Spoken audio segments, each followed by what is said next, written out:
Делегация нашей республики, которая руководит глава Коми Владимир Уйба, работает в Санкт-Петербурге на Международном экономическом форуме. Уже подписано очень значимые для региона соглашения, которые помимо многомиллионных инвестиций создадут в республике и новые рабочие места. Проходит форум в дни небывалого санкционного давления, которое испытывает на прочность все сферы экономики страны и нашей республики. О том, как мы справляемся, Анна Зубарева.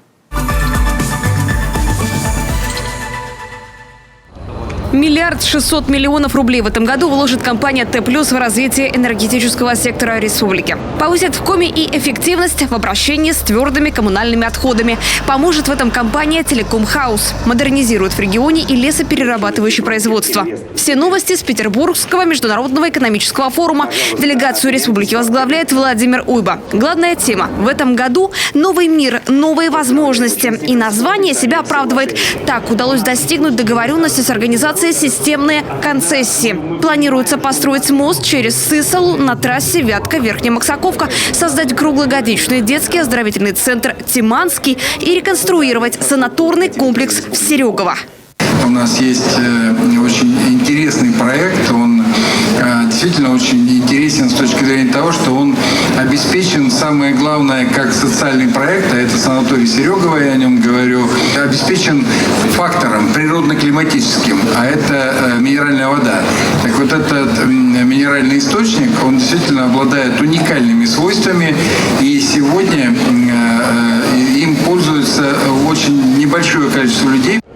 Соглашения подписаны с Республикой Дагестан и Татарстаном. Например, власти последнего в скором времени должны обсудить с нашим правительством вопрос авиасообщения. На первых порах это может быть транзит Казань, Сыктывкар, Архангельск с перспективой на постоянный маршрут. Еще раз обсудили то, что действительно очень важно для республики, и то, что может очень быстро Татарстан нам предложить. Ну, во-первых, это комплексное обучение нашей команды по тем направлениям, где у Татарстана уровень передовиков России.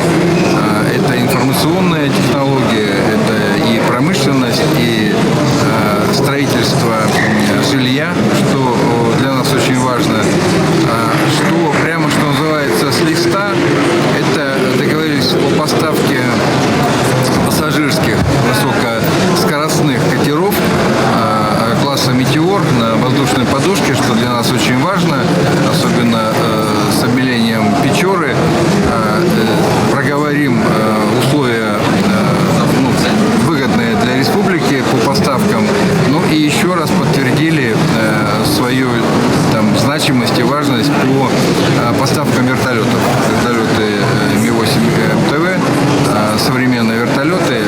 В условиях беспрецедентного санкционного давления трудности испытывают почти все сферы экономики страны и нашей республики. От промышленности до мелкого бизнеса. Как сейчас заявляют крупные федеральные чиновники, экономика России будет существовать в другой реальности с новыми вызовами и возможностями. Накануне дистрибутор Coca-Cola объявил о прекращении выпуска и продажи напитков в России. А жителям республики переживать не приходится. Коми-колу уже с мая выпускает Сыктывкарский пивоваренный завод. Причем отечественное все, от ингредиентов до упаковки. Наша кола пользуется очень большим спросом. Ее разбирают очень быстро. Ее вкус максимально приближен к привычному. Основа – ароматический компонент колы. Кстати, из натурального сырья. Есть в составе и кофеин. Кризиса сладких газированных у нас точно не предвидится. Коми-колу можно купить даже в Архангельской и Вологодской областях. В ближайшее время напиток появится в крупных торговых сетях. Почему мы начали выпускать объем 1,5 литра? Это все, конечно, благодаря покупателям. Покупатели просили объем больше, потому что так понравился наш напиток. Пользуется большим спросом у населения и северный мед. Хозяйство в селе Лозом Сыктывдинского района было организовано в 2010 году. Начинали с 30 пчелосемей, сейчас 150. Готовую продукцию можно купить на ярмарке. Правда, меда едва хватает на весь год, говорит пчеловод Любовь Лысова. Хотя собирают каждый сезон не менее 3 тонн. Неудивительно, что расходятся, как горячие пирожки. Наш северный самый полезный. Качество определяется диастазным числом. Чем выше диастазное число, тем качественный мед. У нас на севере диастазное число от 30 до 50. На юге от 4 до 12. Выше не бывает. Китайский мед 0 диастаза, потому что нектар пчела закладывает, там зимы нету, практически мед, как сиропчик, скажем так. И чем выше диастаза, чем он полезен. Все качество зависит не от нектара, а от ферментов пчелиных. То есть он концентрированный мед наш северный. А это уже Усть-Сыльма. Здесь развивают не совсем обычное для севера направление – овцеводство.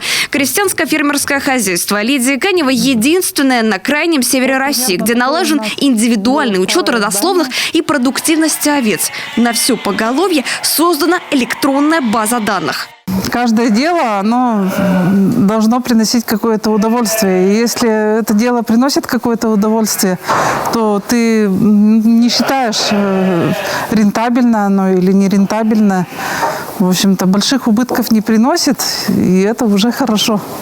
На ферме уже несколько лет проводится работа по выведению скороспелых, быстрорастущих, многоплодных овец с белой полутонкой шерстью, которые требуют лишь однократной стрижки в год. И если раньше ягнята к годичному возрасту при забое давали туши весом около 15-20 килограмм, то теперь в том же возрасте можно получить 30-40 килограмм. А это значит, все не зря. И овцеводству на севере быть.